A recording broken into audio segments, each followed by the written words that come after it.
we're looking at Skate or Die for the NES. Skate or Die was released by Ultra in 1988 on the NES. Experience 5 thrilling skating events with friends, including Mad Max on wheels and Skate and Destroy. Compete in ramps, downhill races, hand plants, and rail slides. Compete against friends or the computer in a challenging alley filled with thugs, trash, and traffic hazards. Remember, if you're new to this channel, don't forget to like and subscribe to this channel as it helps out this channel grow. And don't forget to hit the notification button for all future videos. So, is Skate or Die worth playing today? Here was our review of Skate or Die for the NES.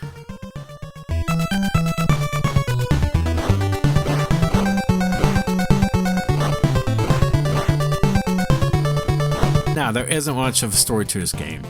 When you first turn on the game, you're in a skate shop run by Rodney Recluse, a wild man with a purple mohawk and a facial resemblance to the comedian Rodney Dangerfield. His son Bionic Lester, an even wilder kid with a green flat top whom the player character can compete against in a joust and downhill jam.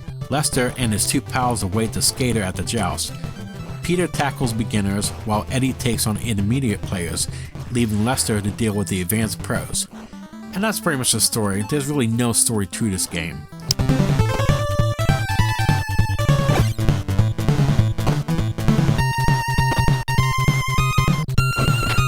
The controls in this game is just not good.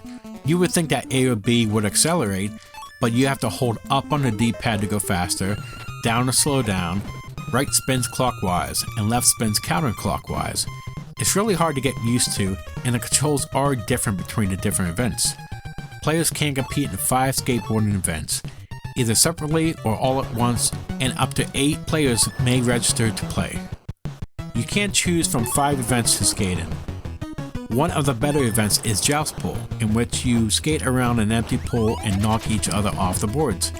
There's a race where you race downhill, perform stunts, and avoid obstacles. This is perhaps one of the better events, although it is extremely short. Jam lets you chase an opponent down an alley and attack each other.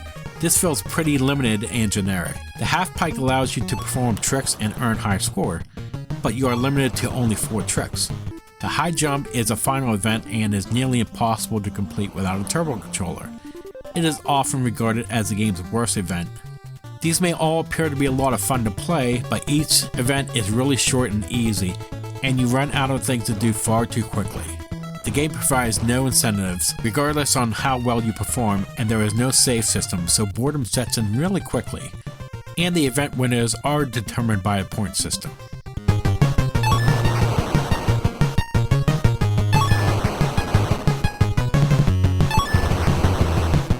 Graphically, the game's locations are well designed, and while the majority appears plain, there are some nice details. The gray in the bowl in the pole joust event adds a fantastic depth effect. The downhill race event is amazing, with smooth scrolling moving flags, with shadow effects, and an animated drawing of a skull on the bridge.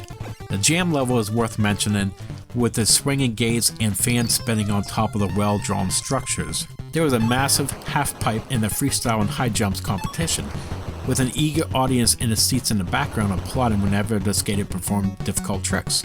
The animation on the tricks are realistic, from how the skater leans back slightly when performing a lip trick like the rock and roll to how he slides down the ramp on his knee pads after bailing out of a trick.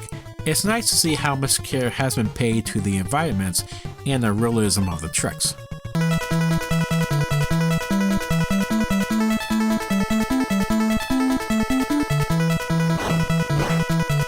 I think the music fits the events pretty well, from the fast-paced beat to the jam session to the calm and quiet music shown on the map screen outside the skate store.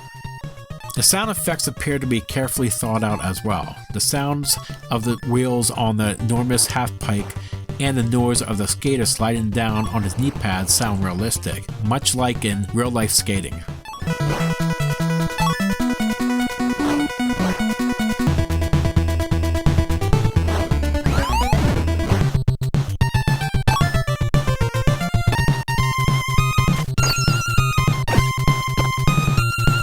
Overall, Skate or Die is an okay-ish game. but it's really nothing more than that. It's kind of fun to play for a short while, but it really made the concept of skateboarding as good as it can be on a video game system in the 1980s. The realistic animation of the tricks, well-designed graphics would have made this a superb skateboarding game on the NES if it wasn't for the controls. The controls are just horrendous. You can never seem to get the skater to go to the direction you want. Getting through the town and entering the events is an extremely frustrating experience. Skate or Die isn't a horrible game by any stretch, and it even offers some quick fun here and there, but the fun doesn't last long. I did have a little bit of fun with this game for around 20 minutes or so, then got bored and frustrated really quickly with it. I would say it's not worth checking out. Skate or Die for the NES is getting a 5 out of 10. What did you think about Skate or Die for the NES? Please leave comments below to share your thoughts.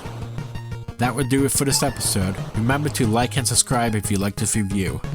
Thank you for watching, and I'll see you here on the next episode. Have a great day.